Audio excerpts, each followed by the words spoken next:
દર્શક મિત્રો, ડેલી બોડેલી ન્યૂઝમાં આપનું હાર્દિક સ્વાગત કરું છું. મહિઉદ્દીન ખત્રી. દર્શક મિત્રો, છોટાઉદેપુર એલસીબી પોલીસે 4 વ્હીલ ગાડીમાં લઈ જવાતો વિદેશી દારૂનો જથ્થો લોટિયા ચોકડી પાસેથી ઝડપી લીધો છે. જી હા, છોટાઉદેપુર એલસીબી પોલીસને દારૂબંધીના કેસમાં મોટી સફળતા પ્રાપ્ત થઈ છે. બોડેલી ડભોઈ હાઈવે પર લોટિયા ચોકડી પાસેથી એક કારમાં લઈ જવાતો વિદેશી દારૂનો જથ્થો ઝડપી લેવામાં આવ્યો છે, જેની કિંમત છે 6,01,584 રૂપિયા. આ કાર્યવાહીમાં વાહન અને મોબાઈલ સહિત 14,01,584 મુદ્દામાલ પોલીસે કબજે કર્યો છે.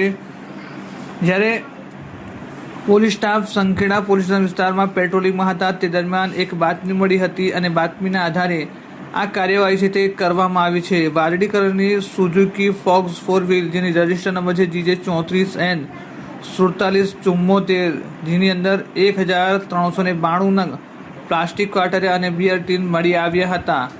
વાહન ચાલક શૈલેષભાઈ ધણકભાઈ રાઠવા હોવાનું સામે આવ્યું છે, જ્યારે તેની બાજુમાં બેઠેલો એક કિશોર પણ ઝડપી લેવામાં આવ્યો છે.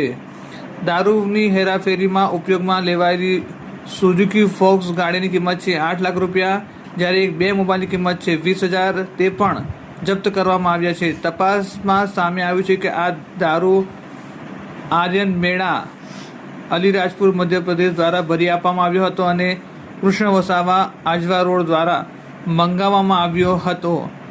આરોપી વિરુદ્ધ પ્રોહિબિશન એક્ટ કલમ 65A મુજબની કાર્યવાહી કરવામાં આવી છે અને આગળની કાયદેસરની કાર્યવાહી છે તે હાથ ધરવામાં આવી છે.